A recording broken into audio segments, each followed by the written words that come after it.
trapping.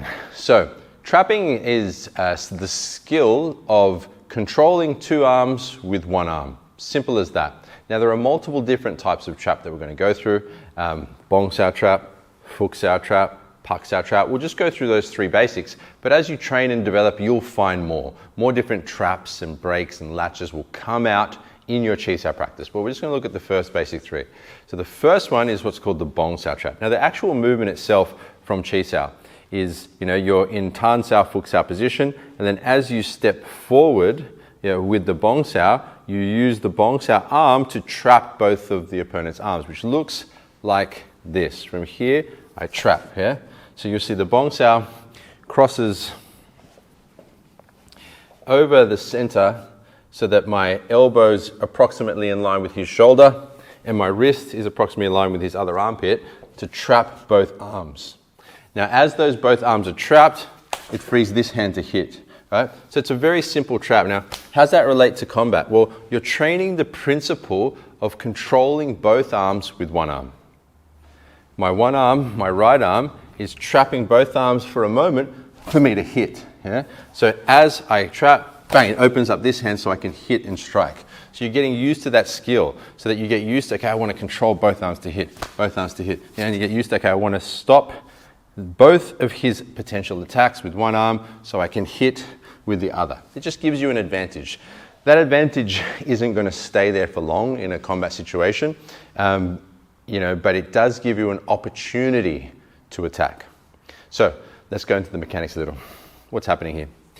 To practice the Bong sao trap from the lower part, from the Tan sao, as I step forward, so as I bring my hips and spine towards Carlsen's, I bring the forearm parallel to his chest to trap the Phuc sao arm down towards his Tan sao arm. So you see it ends up in this maybe we'll turn on angles like that, so like this, trapping against his body. Now what happens is as it traps, the left hand just naturally reaches forward because it's going forward already. You'll see that as soon as this one is freed, it strikes. Because remember, we're always going forward with both hands. Essentially, it springs out, bang, because there's nothing in the way anymore.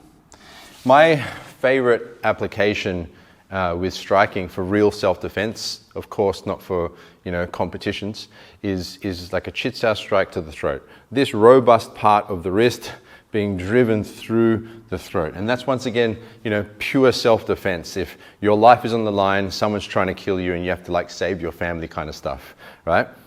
So if you're new to this and you say a white belt level, I'd say you practice lower, like we said, in levels of sparring here, just so that you're safer with it. If you're blue belt and up, you should be able to actually go to the actual throat with control and precision, right? So once again, from the Tan sao, I step forward. As I step forward, the Bong sao rolls. My hand catches towards his bicep and elbow, and my elbow is lined up with his shoulder, trapping both arms. As they get trapped, it frees this hand to hit. One more time. Okay, so Carlsen, have a go. Maybe do it this side so they can see better. So, as Carlsen steps forward, his Bong sao comes across, trapping both my arms and striking. He's used a punch and that's also fine. Again. Oh, that's right. Good. Nice, okay. So that's a simple Bong sao trap. Now, once you've done that a few times and you feel good with it, you can actually follow up. So I use the Bong sao trap, strike, and then from here, my other hand will come down to trap. So same principle, two arms for the price of one, and I hit with the other, hit with the other, hit with the other, So you can use a chain trapping. So it's like the chain punch, but you're chain trapping, So what that looks like is, here. So you trap with the strike, and then you follow up with the trap and hit,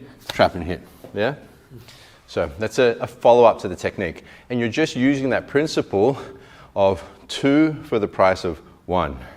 Two of his hands and arms controlled with one, Okay. Any questions? Put them in the community, and I look forward to seeing you in our next lesson.